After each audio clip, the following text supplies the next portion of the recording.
हाँ बच्चों, अब हम आज नया टॉपिक बात करेंगे, नए टॉपिक पर काम, समय और मजदूरी। काम, समय, मजदूरी। राजस्थान के लगभग एग्जामों में हम बात करें तो ये टॉपिक हमें देखने को मिलता रहता है एग्जामों में। तो आइए इसमें बात करते हैं काम, समय, मजदूरी। इस टॉपिक का एक मेन पॉइंट है और वो मेन पॉइंट होता है, उस पॉइंट को समझना है हमें। वो मेन पॉइंट क्या होता है? वो होता है आपका क्षमता, यानी कैपेसिटी। आप कितनी आपकी कैपेसिटी है उसके अनुसार ही आप काम कर पाएंगे। उसी के अनुसार किसी कार्य को करने में क्या लगेगा? समय लगेगा। और उसी के अनुसार आपको क्या मिलेगी? मजदूरी मिलेगी। तो यहाँ पर आपका समता वाला जो पॉइंट है वो इंपॉर्टेंट हो जाता है। आइए अब बात करते हैं, सर समता इंपॉर्टेंट हो जाता है तो ये समता है क्या? तो किसी व्यक्ति द्वारा एकांक समय में, किसी द्वारा एकांक समय में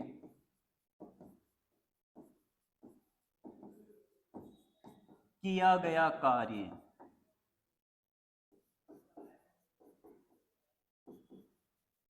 क्षमता कहलाता है। एकांक समय में किया गया जो कार्य है वो क्या कहलाता है? क्षमता कहलाता है। जैसे एक आदमी है, एक दिन में 5 रोटी खाता है सपोज है, तो उसकी क्षमता कितनी है? 5 रोटी प्रतिदिन की। कोई व्यक्ति है, एक दिन में 10 मोजे बना सकता है, तो उसकी क्षमता कितनी है? प्रतिदिन 10 मोजे बनाने की।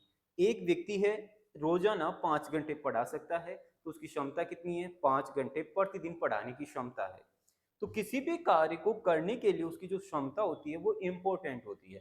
और क्षमता के अनुसार ही उसे क्या मिलेगा? काम में समय, काम होगा, उसी के अनुसार उसे समय लगेगा काम में, और उसी के अनुसार उसको क्या दी जाएगी? मजदूरी दी जाएगी। तो क्षमता कैसे निकाले? तो क्षमता निकालने का तरीका यही होता है, जैसे मान लो सपोज एंड सिंपल बात है, एक आदमी 10 दिन में 50 रोटी खाई, तो एक दिन में कितनी खाई? 5। कैसे निकाला हमने? 50 को डिवाइड किया, किससे डिवाइड किया? 10 से। तो एक दिन में कितनी रोटियां गई? 5। तो यानी उसका काम क्या था? 50 रोटियां खाना। तो हमने क्या की लिखा? काम, यानी कि वर्क।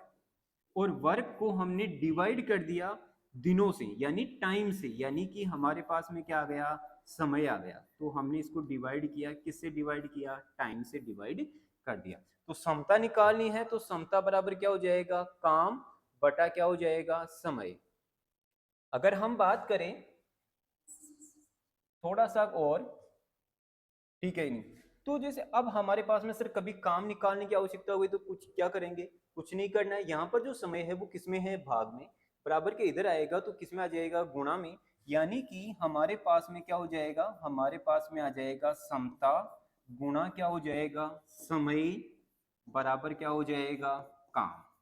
इससे हमारे पास में काम निकल कर आ जाएगा। यानी काम चाहिए तो समय को और समता को क्या कर दो? गुणा कर दो। आपके पास में क्या निकल कर आएगा? काम निकल कर आएगा। मान लो सर कभी समय निकालने की आवश्यकता पड़ गई तो क्या करेंगे? कुछ नहीं करेंगे बेटा। देखो समता यहाँ पर किसमें है? गुणा में। बराबर के इधर जाएगा तो किसमें चला जाएगा? बटा में चला जाएगा।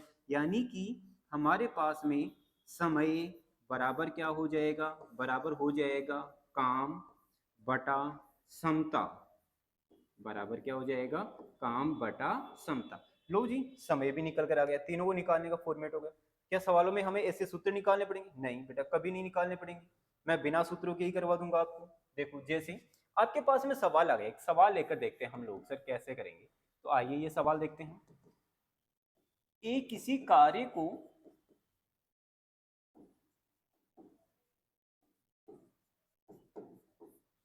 10 दिन में पूरा करता है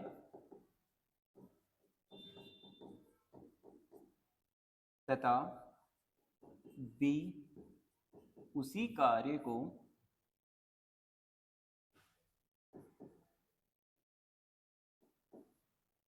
15 दिन में पूरा करता है,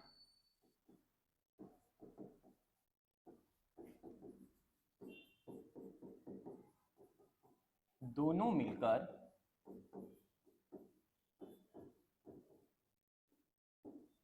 इस कार्य को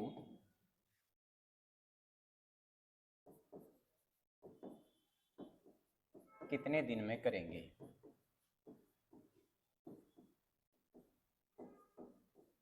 बेटा ये पर्सन है ना, ऐसा पर्सन है एग्जाम में बार बार आता रहता है, तो ये पर्सन तो बार बार रिपीट होने वाला पर्सन है, तो ध्यान रखेंगे ऐसे पर्सन को करने का सिंपल तरीका होता है। आपके पास में दो पर्सन है, एक है आपके पास में ए और दूसरा है बी।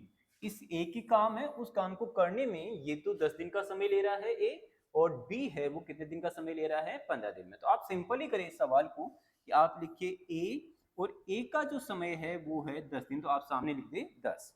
बी है, उसका समय है कितना है, 15 दिन, तो उसके सामने लिख दे आप 15। सिंपल ही लिखो। अब एक लाइन खींचिएगा और इन दोनों संख्याओं का क्या ले लीजिए, एलसीएम ले लीजिए। क्या ले लीजिए, एलसीएम। तो एलसीएम किसका लोगे आप, 10 का और 15 का निकाल लो। एलसीएम निकालना सबको आता होगा, अगर नहीं भी आता तो मैं एक बार बता देता हूँ इस सवाल के अंदर आपको। देखो तो ये हो गया 10 और ये हो गया 15।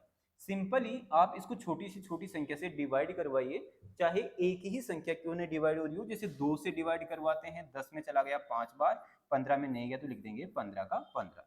फिर ये देखो किसका जा रहा है, 3 का, 5 में नहीं जा रहा तो लिख देंगे 5, और 15 को क्या लिख देंगे, गया तो कितना आ जाएगा, 5 बार। फिर हम 5 से डिवाइड करवाएंगे तो ये चला गया 1 बार और ये भी चला गया 1 बार। ठीक है, आई अब इनका मल्टीप्लाई कर लो इनको, 5 3 15 और 15 दूना 30। तो हमारे पास में जो एलसीएम आया वो कितना आ गया, 30 आ गया। तो आप यहाँ लिख दीजिएगा एलसीएम 30। ये हमारे पास में इनका क्या था, टाइम था। ये क्या था, टाइम। ये जो एलसीएम लेते हैं ये बन जाता है वर्क यानी काम। ये काम तो सर एक ही था, आपने 30 कहां से बना दिए, सिंपल ही सवाल है।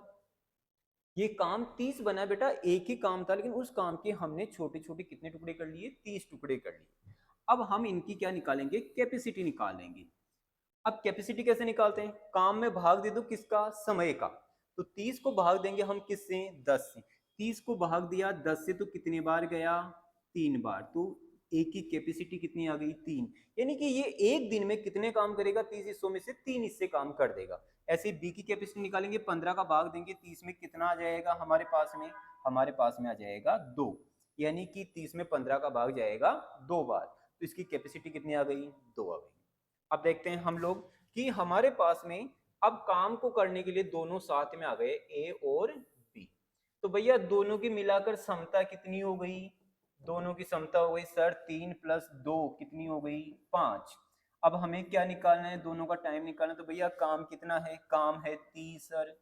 अब इसमें भाग देंगे समता का, यानी 5 का, तो कितने बार गया, 6 बार। अगर दोनों काम करते हैं मिलके तो काम कितने दिन में पूरा हो जाएगा, 6 दिन में हो जाएगा। ये आपका आंसर आ गया 6 दिन। एलसीएम आपको निकालना आना चाहिए, ये बार बार प्रैक्टिस करें। एलसीएम आपका टॉपिक है भी और नहीं भी है तो एलसीएम निकालना टॉपिक सीख जाए, क्योंकि इसमें एलसीएम बहुत काम में आने वाला है। और करते हैं, एक सवाल और लेते हैं।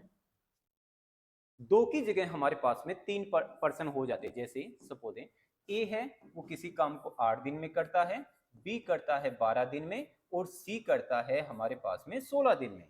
तीनों मिलकर यही सवाल हो गया। अगर अलग अलग टाइम आ गया इनका कि अलग अलग कार्य को करते हैं इतने दिनों में, अगर ये लोग मिलकर कार्य करते हैं तो कितने दिन में पूरा करेंगे। सिंपल सेम तरीका हो जाएगा, 3 हो चाहे 4 पर्सन हो चाहे 5 पर्सन हो, आप क्या लिखिए, उनका एलसीएम लीजिए। तो 8 का 12 का और 16 का एलसीएम आता है, वो कितना आता है, 48। तो हम लिख देंगे यहाँ पर, क्या लिख देंगे, 48।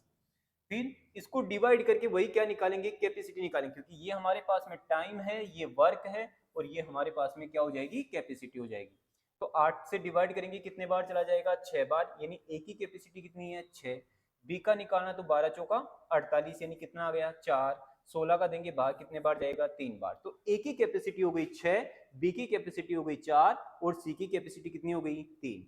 कह रहा है तीनों मिलकर कार्य करें तो कितना दिन को लगेगा। तो ए बी सी तीनों को लेकर आते हैं हम लोग और लिखते हैं इनकी समता कितनी बनी तीनों की मिलाकर। तो तीनों की मिलाकर समता हो गई 6 और 4 10, 10 और 3 कितनी हो गई, 13। क्या ज्ञात करना है, टाइम ज्ञात करना है। क्या ज्ञात करना है, टाइम। और टाइम होता है वर्क अपॉन कैपेसिटी, यानी कार्य बटा समता, और समता कितनी है, 13। भाग देंगे कितने बार जाएगा, 13 3 39, 3 बार। शेष कितना बच गया हमारे पास में, 9। तो ये हो गया 9 बटा क्या गया, 13 दिन। अगर तीनों मिलकर काम करते हैं तो इन्हें यही समय लगने वाला है। ठीक है।